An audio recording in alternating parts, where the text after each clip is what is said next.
L'écriture égyptienne constituée des fameux hiéroglyphes est bien évidemment très compliquée.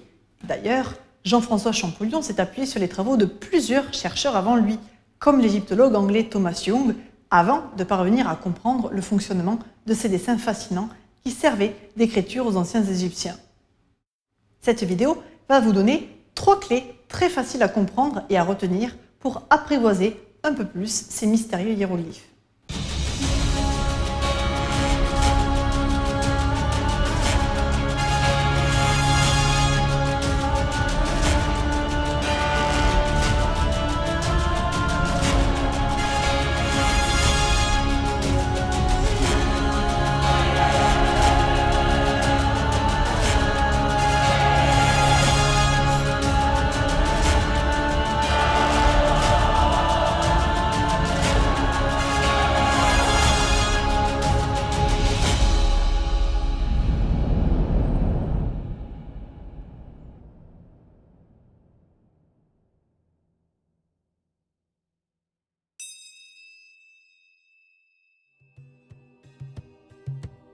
Quand on est habitué à un alphabet de 26 lettres et à l'écriture de nos phrases de la gauche vers la droite, les hiéroglyphes sont forcément très déroutants.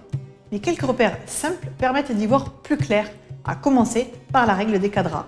Alors que nous écrivons nos mots en accolant les lettres les unes à la suite des autres, les Égyptiens, eux, écrivaient leurs hiéroglyphes dans des petits cadres, à peu près carrés, que nous appelons quadrats en égyptologie. Aucune règle stricte ne régit le placement des hiéroglyphes à l'intérieur de ces quadrats. Mais il faut impérativement que ces dessins soient jolis et prennent bien la place. Pas question donc d'écrire les signes les uns à la suite des autres. C'est la position des hiéroglyphes qui permet de deviner qu'ils ont été écrits dans un cadran plus ou moins parfait.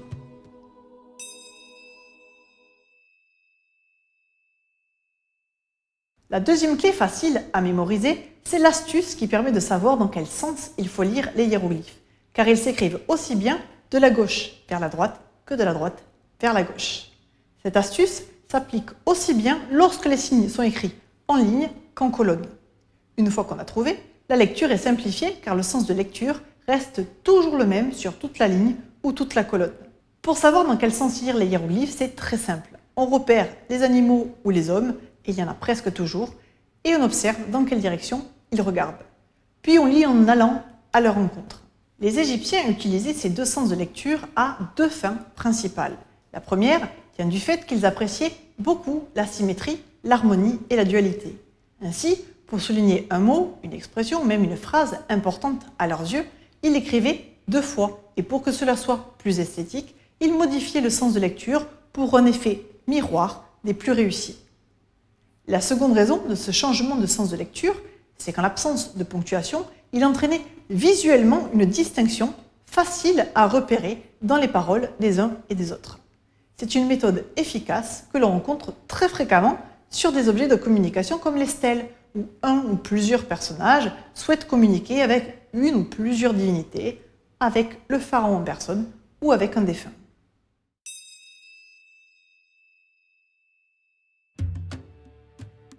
Notre système d'écriture repose sur un alphabet de 26 lettres avec lesquelles nous créons tous les sons de notre vocabulaire. L'écriture en hiéroglyphes est un peu plus compliquée puisqu'elle se décompose en 3 catégories de signes. Certains correspondent à un son, d'autres à un mot ou un idéogramme, et d'autres encore, muets, sont là pour nous donner des renseignements supplémentaires sur le mot qu'ils suivent. Et comme si ce n'était pas assez complexe, certains hiéroglyphes peuvent cumuler plusieurs fonctions. Toutefois, quand on étudie les hiéroglyphes, on se rend compte que si leur système d'écriture est très différent du nôtre, il répond à une logique facile à comprendre.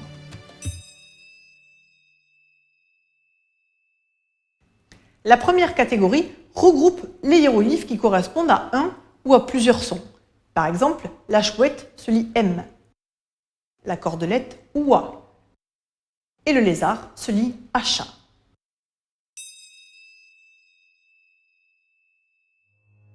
La deuxième catégorie regroupe les hiéroglyphes qui correspondent à un mot ou à une idée.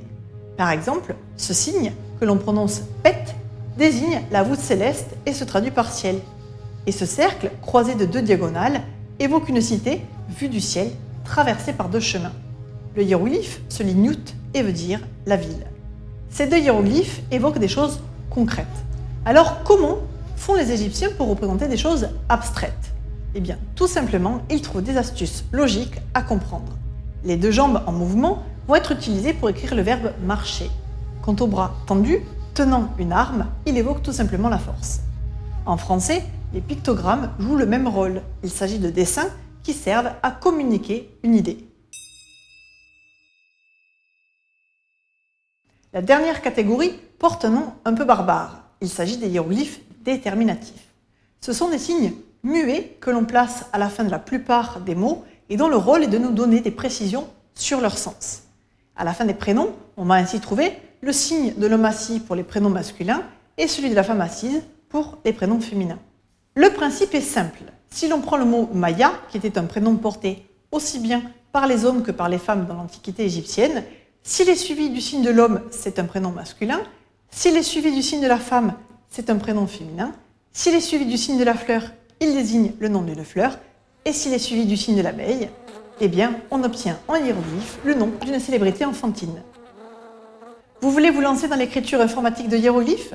Rien de plus simple. Il suffit de télécharger le logiciel JSèche, réalisé et gracieusement mis en ligne par Serge Rosmorduc.